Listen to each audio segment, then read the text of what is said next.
and then you think that the former president was involved in in killings in his hometown in Davao, why didn't you file cases against him? The investigation was conducted, but the problem was that those who were in the know, yung konti ho na mga self-confessed DDS members at that time, they're not willing No. to testify. When you were DOJ secretary, why didn't you file a case against the former president? You had all the means, you had all the power to do so. When you were secretary of the Department of I Justice. actually referred the matter of when Edgar Matobato came to us for witness protection. I rinifer ko po uli yung the DDS matter So what to happened? the wala po. Wala Bakit po. wala? You were a very, very powerful member of the cabinet during the Aquino administration. You did not do anything? It's not To that I pursue did the not case? do anything. To pursue It's the just case? that I asked the NBI to pursue further the investigation. Pero wala na po na i-submit sa akin na report. They were telling me that they had also so much difficulty accessing possible witnesses at the time. All right. One more thing, Madam former Senator. Why is it only in Davao that you had this investigation? Bakit Davao lang? Why were you so focused and why are you so concentrated in investigating Davao? We were focused on investigating the so-called DDS phenomenon because we have read some reports about it, foremost of which was the report of the UN Special Rapporteur Philip Alston. And he did come out with that report citing certain findings of the UN Special Rapporteur Philip Alston. And meron din pong report, yung Human Rights Watch, they called it, "You Can Die Anytime," also referring to the DDS phenomenon. So we felt that at that time, because of these reports, and our CHR regional office did confirm that there were killings, but they could not tell us, or they refused to tell us that it was actually the doings of the DDS on orders of then Mayor Rodrigo Duterte. But the insiders, the ones I mentioned kanina, I think there were 3 of them, which we interviewed secretly or discreetly, they did say that there was such a thing as a group as a Davao Death Squad, and then formed by the former mayor, and then getting orders also from the former mayor, something that were validated later on by Edgar Matobato and Arturo Las Cañas. Okay, Mr. Chair, I would like to invite the attention of the former senator when she was still a sitting member of the Senate.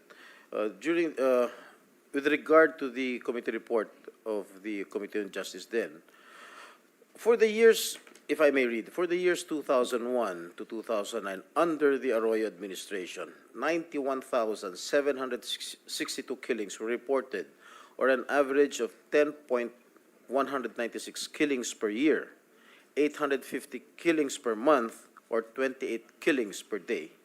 On the other hand, for the years 2010 to 2016, under the Aquino administration, there were 85,878 recorded killings, with an average of 14,313 killings per year, 1,193 killings per month, or 40 killings per day.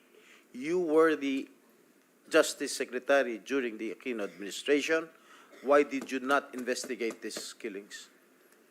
All right. May I start by saying that on the matter of EJ case in general, especially with respect to the killings of activists, I did recommend, and it was adopted, there was this Administrative Order number 35, creating an interagency committee to look into the various drug killings, to the various activist killings, targeting members of progressive groups, leftist organizations, and that was somewhat rampant during the time of former President Arroyo. Now, bakit wala pa po yung drug killings? Kasi nga po, pinapapursu ko pa sa NBI. It was not the real focus then of Administrative Number 35, which is the Special Interagency Committee to address extrajudicial killings. Now, talking about the Gordon report, you mentioned the Justice Committee report, which was subsequently headed by former Senator Dick Gordon. Sinabi nga niya po yun, na bakit yung EJ case lang, bakit yung ibang mga EJ case ay hindi natin kailangan imbestigahan, o hindi natin inimbestigahan dun sa Senate Committee. Mukhang may problema po sa ganun. Kasi ang nakita ng committee, ng majority committee in coming up with that committee report is that, well, hindi actually nila nakita na may special complexion at the time, at the start of the drug war killings beginning 2016 under the Duterte administration. I'm not talking about the drug war killings kasi wala namang ganong war on drugs specifically in Davao City, although among those or many of those victimized were also alleged drug offenders aside from petty criminals and other kinds of criminals. So, nakita dapat yun, and that was the very point of my resolution that I filed calling for an inquiry, na medyo ibang fenomeno nito ngayon sa war on drugs, na ito sa ngalan ng war on drugs ay may mga pinapatay in numbers, substantial numbers, in the name of war on drugs. Kaya dapat, hindi yun naging issue talaga. Bakit hindi na lang natin imbestigahan yung buong mga pangyayari ng mga EJ case in various administrations? What they failed to appreciate, I'm talking about the committee report, is that the focus of my investigation ay yung mga dumadami na halos araw-araw na pinapatay since day one of the former president's assumption into office, and even before his official assumption into office, meron na talaga na mga pinapatay araw-araw, halos araw-araw, nakita natin yon. Thank you, ma'am. So that's supposed to be Mr. Chair. the focus. Ma'am, teka muna, Senate President Pro Tem. No? Reminder to everyone, especially the members of the committee. Ang subcommittee natin, ang instruction natin, Philippine War on Illegal Drugs. Okay. I know malaking overlap niya sa EJK because marami siguro ngang napatay in the name of Philippine War on Illegal Drugs. But this is not strictly an EJK hearing or investigation. Okay? Basta klaruhin ko lang po sa inyo lahat, lalo na sa members ng subcommittee. May mother committee tayo, yun ang instruction sa atin. Investigate the Philippine War on Illegal Drugs. Okay, so if I may continue. Mr. Chairman, Yes. can you extend that statement of yours to all members of the Senate? Because I'm not a member of the committee yet. You will be. So I was just, You will be.